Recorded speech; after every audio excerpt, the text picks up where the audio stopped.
പക്ഷെ വേറൊരു ജോലിയായിരുന്നെങ്കിൽ ചിലപ്പോൾ ഞാൻ ചിന്തിച്ചേനെ. വേറൊരു ഓഫീസ് ജോബ് ആയിരുന്നെങ്കിൽ, അല്ലെങ്കിൽ ഒരു 9 to 5 ജോബ് ആയിരുന്നെങ്കിൽ ചിലപ്പോൾ ഞാൻ ചിന്തിച്ചേനെ അതെന്താ അതെനിക്ക് ചെയ്തുകൂടാത്തത്. കല്യാണം എന്ന് പറയുന്നത് അത് കഴിഞ്ഞു കഴിഞ്ഞാൽ ചെയ്യാവുന്ന ജോലി തന്നെയല്ലേ ഉള്ളൂ. എല്ലാ വർഷവും ഒന്നും രണ്ടും സീരിയൽ കണ്ടിന്യൂസ് ആയിട്ട് ചെയ്യുന്നുണ്ടായിരുന്നു. അതേപോലെ തന്നെ ചാനൽസിലുള്ള ജഡ്ജായിട്ടും ആങ്കറായിട്ടും ഒക്കെ മാറി മാറി വരുന്നുണ്ടായിരുന്നു അല്ലേ? അപ്പൊ ഈ പറഞ്ഞ പോലെ അപ്പൊ ഒരു റെസ്പോൺസിബിലിറ്റിയുടെ ഇഷ്യൂ അല്ലെങ്കിൽ കൂടുതൽ പ്രശ്നങ്ങളിലേക്കൊന്നും ആ സമയം അല്ല, വേറൊരു ഇമ്പോർട്ടൻ്റ് ആയിട്ടുള്ള കാര്യം ഉണ്ടായിരുന്നു. ആ കാലഘട്ടത്തിൻ്റെതായിട്ടുള്ള കുറേ സംഭവങ്ങളുണ്ട്. കാരണം അന്ന് ഇപ്പം ഞങ്ങൾ താമസിച്ചിരുന്ന തിരുവനന്തപുരത്താണ്, ഷൂട്ടിംഗ് ഭൂരിപക്ഷവും നടന്നിരുന്നത് എറണാകുളത്താണ്. പിന്നെ അപ്പോൾ ഒരു വീട്ടിൽ ഹസ്ബൻഡും വൈഫും ഇപ്പം കുട്ടികളായതിനു ശേഷമാണ് 9 to 5 ജോബ് അല്ല അഭിനയം എന്ന് പറയുന്നത്. നമ്മൾ വിശ്വസിച്ച് പൈസ ഇറക്കുന്ന ഒരു ഒരു വ്യവസായം തന്നെയാണ്. അപ്പോൾ അതിനകത്തുള്ള ഇൻവോൾവ് ചെയ്തിരിക്കുന്ന എല്ലാ ആൾക്കാർക്കും അറിയാം അത് സാധാരണ ഒരു ജോലിയിലും നമുക്ക് ടൈം ബൗണ്ട് അല്ല നമ്മളുടെ ജോലി അല്ലേ. സൗമ്യയ്ക്ക് അറിയാലോ, സൗമ്യയുടെ വീട്ടുകാർ അതുപോലെ തന്നെ അക്സെപ്റ്റൻസ് ഉള്ളവരാണ്. അപ്പം അങ്ങനെ ഒരു സിനിമയിൽ ജോലി ചെയ്യുന്നത് ഇറ്റ്സ് ലൈക്ക് 100% നമുക്ക് ഇൻവെസ്റ്റ് ചെയ്യാൻ പറ്റണം. നമ്മുടെ ടൈമും ഇമോഷൻസും നമ്മളുടെ ഫ്രീ ഓഫ് തോട്ട് ആയിരിക്കണം. അങ്ങനെ കുറേ സംഭവങ്ങളുണ്ട്. ചിലപ്പോൾ ഈ കല്യാണം എല്ലാം കഴിഞ്ഞ് കുട്ടിയെല്ലാം ആയിക്കഴിഞ്ഞ സ്ഥിതിക്ക് എനിക്ക് ഇൻവെസ്റ്റ് ചെയ്യാൻ ഇല്ല എന്നുള്ളതും ഒരു സത്യമാണ്. കാരണം ഞാൻ അതുകൊണ്ടാണ് അത് ചുരുക്കിയത്. കാരണം കുട്ടിയുടെ സ്കൂളിൻ്റെ കാര്യമുണ്ട്, അതെല്ലാം നമ്മൾ തന്നെ ആ ഒരു സമയം അങ്ങനെ ആയിരുന്നല്ലോ. ബട്ട് ഞാൻ എൻ്റെ ലൈഫിൽ ഏറ്റവും കൂടുതൽ എൻജോയ് ചെയ്തിട്ടുള്ള ഒരു ഫേസും കൂടെയാണത്. അപ്പോൾ I am absolutely not complaining. I just feel that the freedom of choice was there for me even then, and I choose. I completely stand with my choice of decision. നമ്മൾ വേറെ തന്നെ ഒരു ഇതിലേക്ക് പോവാണ്. സീരിയൽ ലൊക്കേഷനിൽ വെച്ചിട്ടാണ് കോ ആർട്ടിസ്റ്റിൻ്റെ മകനുമായിട്ടുള്ള ഒരു relationship start ചെയ്യുന്നത്. മല്ലികാമ്മ ഞങ്ങളുടെ തന്നെ റീസെൻ്റ് ആയിട്ടുള്ള ഒരു പ്രോഗ്രാമിൽ മല്ലികാമ്മയുടെ ഇവൻ്റ് ഉണ്ടായിരുന്നു. ആ സമയത്ത് പറഞ്ഞൊരു വീഡിയോ ഞാൻ കാണിച്ചു തരട്ടെ.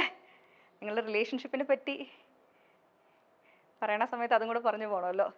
KK രാജു സാറും വന്നിട്ടുണ്ടായിരുന്നു. അപ്പോൾ അവർ രണ്ടുപേരും നിങ്ങളുടെ ഈ പ്രണയം എന്താ പറയുക മുട്ടിട്ട് വരുന്നതിനെ പറ്റിയിട്ടുള്ളത് കണ്ടായിരുന്നു ആ ഇൻ്റർവ്യൂ? ഞാനൊന്ന് നോക്കട്ടെ. അമ്മ എല്ലാ ഇൻ്റർവ്യൂ അയച്ചു തരും. ഇതിനകത്ത് പാടുന്നു പൂർണ്ണിമ ഇങ്ങനെ ഇരിക്കുന്നു ഒന്നും ഒരു എനിക്കറിയായിരുന്നു ഇവര് ചോദിച്ചു രാജീവിനോട് പറയും ഇതെന്ത് ഇവര് പതിവില്ലാതെ എന്താ അറിയണ്ട കുട്ടിക്ക് അതെങ്ങനെ ഒപ്പിച്ചു എന്നുള്ളത്. കാരണം അമ്മയുടെ എന്തെങ്ങനെ ഒപ്പിച്ചു സോറി കോ ആർട്ടിസ്റ്റ് അമ്മ നിങ്ങളുടെ ഒരുമിച്ച് വർക്ക് ചെയ്യുന്നതിനിടയിൽ സാധാരണ നമ്മളിങ്ങനെ എന്തെങ്കിലും ഒരു സ്പാർക്ക് വന്നാൽ തന്നെ അയ്യോ കൂടെ അമ്മയുണ്ട് എന്നുള്ളൊരു പേടിയൊക്കെ വരും. പക്ഷെ അതിനിടയിൽ നിങ്ങളുടെ റിലേഷൻഷിപ്പ് എങ്ങനെ നിങ്ങളത് മൂവ് ചെയ്ത് കൊണ്ടുപോയി? ഒരിക്കലും നമ്മള് ഒന്നാമത്തെ കാര്യം എനിക്കിതൊന്നും ഇപ്പൊ പറയേണ്ട കാര്യമോ. എന്നാലും പറഞ്ഞു പോകേണ്ട വളരെ ഇമ്പോർട്ടൻ്റ് ആയിട്ടുള്ള ഒരു കാര്യം എന്ന് പറയുന്നതേ അന്നത്തെ കാലഘട്ടത്തിൽ എനിക്ക് സംസാരിക്കാൻ പറ്റുന്ന അല്ലെങ്കിൽ എനിക്ക് വൈബ് ചെയ്യാൻ പറ്റുന്ന ഇന്നത്തെ ഭാഷയും പറഞ്ഞാൽ ഭാഷയും കൂടെ നോക്കി ഇന്നത്തെ ഭാഷയിൽ വൈബ് എന്ന് പറയുമല്ലോ അതുപോലെ സമപ്രായക്കാരൻ അദ്ദേഹം ഉണ്ടായിരുന്നുള്ളൂ. വേറെ എല്ലാവരും പ്രായം ചെന്നവരാ. പിന്നെ ഞാൻ ഈ വയസ്സായ ആൾക്കാരുടെ കൂടെ കറങ്ങി അടിച്ച് നടക്കും. ഞാൻ എന്നെ കൊണ്ടിപ്പിക്കും ഇതെടുക്കൂ കുട്ടി ലൈറ്റ് ഓഫ് ചെയ്യൂ ഫാൻ ഇടൂ ഓടി നടന്ന് കാര്യങ്ങൾ ചെയ്ത് 19 വയസ്സല്ലേ ഉള്ളൂ. 19-20 വയസ്സ് സമയത്ത് അതേ സമപ്രായക്കാര് സിനിമ സെറ്റിൽ ഉണ്ടാവുക എന്ന് പറയുന്നത് വളരെ കുറവാണ്. വളരെ കോ ആക്ടേഴ്സ് ഉണ്ടെങ്കിലേ ഉള്ളൂ. അതിപ്പോൾ ഞാൻ പെയ്തൊഴിയാതെ എന്ന് പറയുന്ന സീരിയലിൽ ഒന്നാമത് എനിക്ക് ഭയങ്കര ഹോം സിക്നെസ് ആണ്. ഞാൻ എറണാകുളം വിട്ട് തിരുവനന്തപുരം തന്നെ കുറേ ലോങ് ആദ്യമായിട്ടാണ് അത്രയും ലോങ് ഡേയ്സ് മാറി നിൽക്കുന്നതെല്ലാം. പിന്നെ നമുക്ക് ഒരു ഷോട്ട് കഴിഞ്ഞ് അഭിനയിച്ചാൽ ബുക്ക് വായിക്കും അത്രേ ഉള്ളൂ. പിന്നെ അതല്ലാതെ കുറേ നേരം ക്യാമറ അദ്ദേഹത്തിൻ്റെ കൂടെ പോയി സഹായിക്കും, കുറേ നേരം ഡയറക്ടർ സാറിനെ കൂടെ പോയി സഹായിക്കും, ഇതൊക്കെ തന്നെയുള്ളൂ. അപ്പോൾ അത് കഴിയുമ്പോഴത്തേക്കും ഇന്ദ്രൻ ഈ പറയുന്ന പോലെ ഇന്ദ്രൻ നാഗർകോയിലാണ് ആ സമയത്ത് പഠിച്ചുകൊണ്ടിരുന്നത്. എഞ്ചിനീയറിങ്ങിന് പഠിച്ചുകൊണ്ടിരിക്കുന്ന സമയമാണ്. അപ്പോൾ ഇന്ദ്രൻ ഈ അമ്മേനെ ലൊക്കേഷനിൽ കൊണ്ടുവിടാൻ വരും. പിന്നെ ലോങ് വീക്കെൻഡ്സ് ഉള്ള സമയത്തൊക്കെ സെറ്റിൽ വരും. നമ്മൾ ഓരോ കാര്യങ്ങൾ പറയും, ഒബ്വിയസ് ആണല്ലോ. ഇപ്പൊ ഇന്ന് ഏതെങ്കിലും നമ്മളുടെ വീട്ടിലൊരു ഗ്യാതറിംഗ് നോക്കിയാൽ തന്നെ നമ്മുടെ കുട്ടികളെല്ലാവരും സമപ്രായക്കാരോടൊപ്പം അല്ലേ സംസാരിക്കുക. അങ്ങനെ സംസാരിച്ചു തുടങ്ങിയതാണ്. പിന്നെ സെയിം ടേസ്റ്റ് ഓഫ് മ്യൂസിക് ആണ്. പറയുന്ന കാര്യങ്ങളിലും കുറേ ഈ പറയുന്ന പോലെ റിലേറ്റ് ചെയ്യാൻ പറ്റി എന്നുള്ളൊരു സംഭവമുണ്ട്. ഓക്കെ. And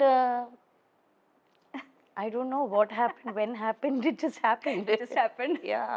And അതാണ് അതിൻ്റെ ഏറ്റവും ബ്യൂട്ടിഫുൾ ആയിട്ടുള്ള സംഭവം. ബിക്കോസ് ഇപ്പോൾ ലെറ്റ്സ് സേ 20 ഈ പറയുന്ന ഈ ദിവസം തൊട്ട് ഇന്ന് വരെ നിൽക്കുകയാണെങ്കിൽ ഈസിലി ഒരു 25 വർഷമായി.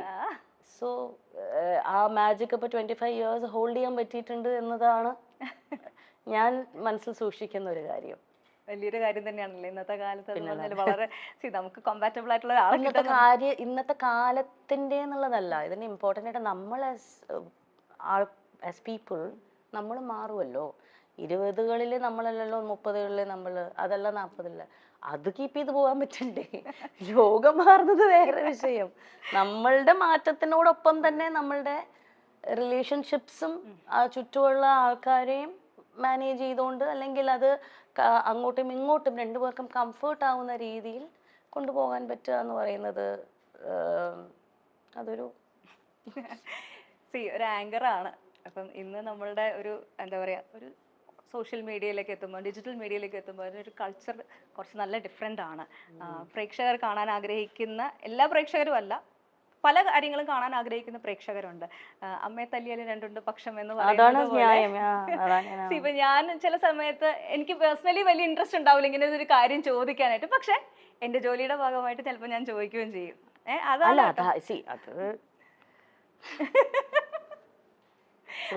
അപ്പൊ ആ ഒരു അങ്ങനെ ഒരു ആങ്കറിങ്ങിൽ വന്നിട്ടുള്ള ഒരു മാറ്റം, ഇപ്പം ഇൻ്റർവ്യൂസ് ഇതേപോലെ കഥ ചെയ്തുവരെ അല്ലാതെ തന്നെ ഒത്തിരി നല്ല നല്ല ഇൻ്റർവ്യൂ പ്രോഗ്രാംസ് ചെയ്തിട്ടുണ്ട്. ഞാനൊക്കെ കണ്ട് ഒരുപാട് നമ്മുടെ അപ്പൂസൊക്കെ ഭയങ്കര ഫാനായിരുന്നു കേട്ടോ. കഥ ഞങ്ങളുടെ ചാനലിൽ തന്നെ ഇങ്ങനെ ഒരു ഷോ കോൺസെപ്റ്റ് കൊണ്ടുവന്നത് കഥ ഇതുവരെ ഇൻസ്പയർഡ് ആയിട്ടാണ്.